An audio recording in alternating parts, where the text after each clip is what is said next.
capítulo 6, verso 1 dice: por tanto, dejando ya los rudimentos de la doctrina de Cristo, vamos adelante a la perfección, no echando otra vez el fundamento del arrepentimiento de obras muertas, de la fe en Dios, de la doctrina de bautismos. Todas estas doctrinas, mis hermanos, tienen que ver con la visión que Dios nos dio. Están agarradas una de la otra. Arrepentimiento de obras muertas y fe en Dios, ahí ganamos a la gente para Cristo Jesús. Vamos a consolidarla, luego la vamos a discipular y luego enviar. Y todo tiene que ver en el río de Dios, porque ahora, después de que la gente se ha arrepentido y ha creído, debe bautizarse. Debe bautizarse en el cuerpo de Cristo, debe bautizarse en agua, bautizado en el Espíritu Santo, y algunos van a ser bautizados en sufrimientos, como algunas de las Escrituras nos enseñan. Pero básicamente esto, la gente ha creído, ahora debe ser bautizada. Yo quiero dar esta doctrina dentro de la escuela en el contexto de la visión que Dios nos dio. Si tú has predicado en tu célula, o tus líderes de célula están predicando y la gente se convierte, es necesario que su fe se ponga en Dios. Pero no solo se va a poner fe en Dios, sino obediencia. Y el primer acto de obediencia que el Señor quiere ver en nosotros es que seamos bautizados en agua. La Escritura en Marcos capítulo 16 nos enseña acerca de este mandato que dejó Jesucristo. Marcos capítulo 16.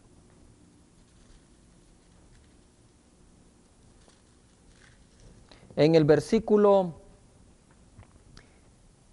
15, y les dijo: id por todo el mundo y predicad el evangelio a toda criatura. Predicamos. ¿Qué hay que predicar? Que se arrepientan porque el reino de Dios se ha acercado y que crean en Jesús a quien Él envió. Y el que creyere y fuere bautizado será salvo, mas el que no creyere será condenado. Y estas señales seguirán a los que creen: en mi nombre echarán fuera demonios, hablarán nuevas lenguas, etc.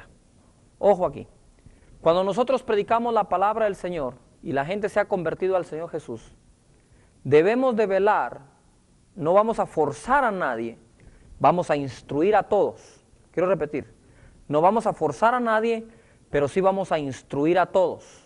Y la instrucción es: obedece al Evangelio, obedece a la palabra, obedece al Señor Jesucristo. Y Él ha dicho: bautízate en agua.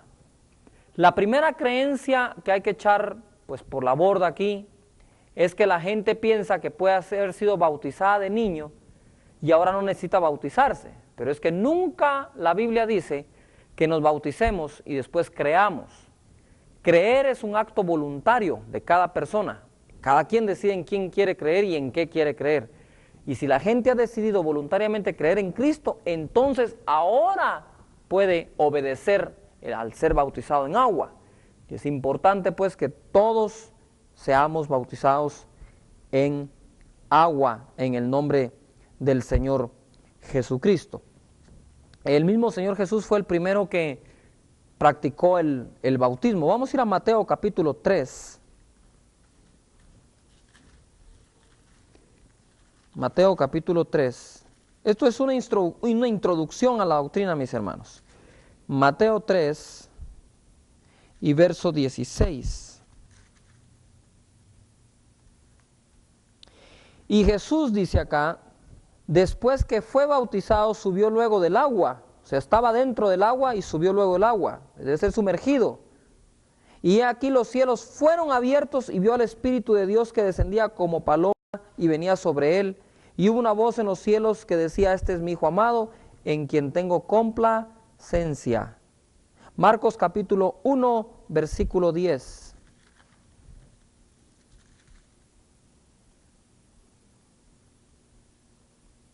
Dice así: y luego cuando subía del agua vio abrirse los cielos y al Espíritu como paloma que descendía sobre él. Y vio una voz de los cielos que decía: tú eres mi Hijo amado, en ti tengo complacencia.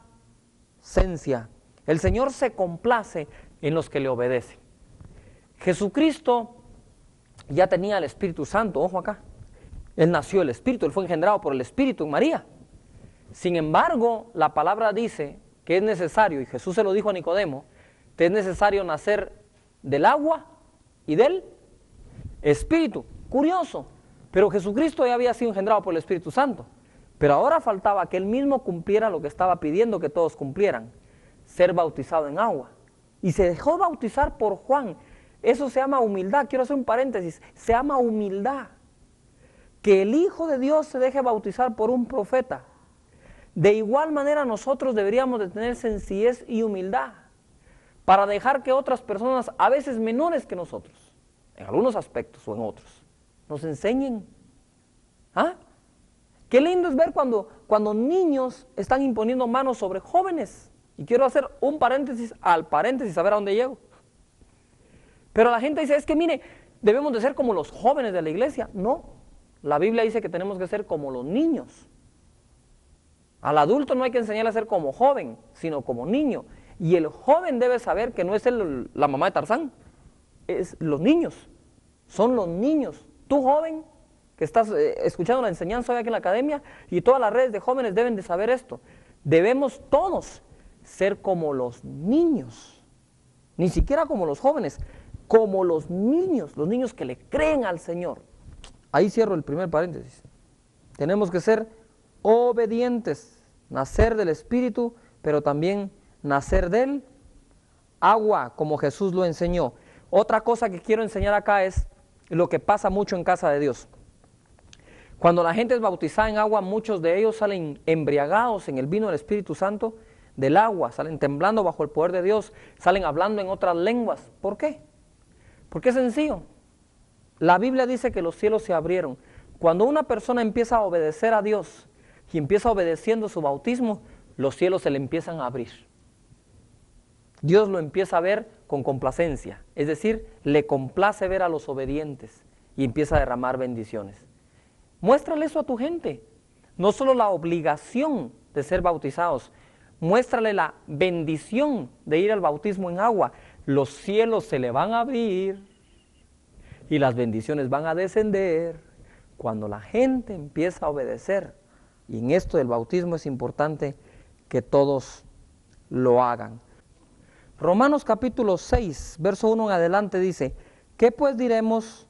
¿Perseveraremos en el pecado para que la gracia abunde? Y ojo acá, porque hay mucha gente que cree porque hay gracia tiene que estar pecando, o porque la Biblia dice que donde abundó el pecado, sobreabunda la gracia. Eso no quiere decir que donde sobreabunda la gracia, que abunde el pecado. Eso estaría al revés. No es así, señores. Y hay gente ahí predicando una gracia que de gracia tiene muy poco. La palabra dice acá, en el verso 2, en ninguna manera, porque los que hemos muerto al pecado, ¿cómo viviremos aún en él? ¿O no sabéis que todos los que hemos sido bautizados en Cristo Jesús, hemos sido bautizados en su muerte? Quiere decir que el bautismo en agua nos identifica con la muerte de Cristo Jesús, y sigue diciendo así, porque somos sepultados juntamente con él para muerte por el bautismo, a fin de que como Cristo resucitó de los muertos por la gloria del Padre, así también nosotros andemos en novedad de vida o en vida nueva. Porque si fuimos plantados juntamente con él en la semejanza de su muerte, cuando somos sumergidos, así también lo seremos en la de su resurrección, cuando somos sacados. Sabiendo esto, que nuestro viejo hombre fue crucificado juntamente con él, para que el cuerpo del pecado sea destruido, a fin de que no sirvamos más al pecado, porque el que ha muerto ha sido justificado del pecado. Y si morimos con Cristo, y si morimos con Cristo, creemos que también viviremos con él. Amén. Eso es el bautismo, es bien sencillo. Luego hay otras cosas que se pueden explicar.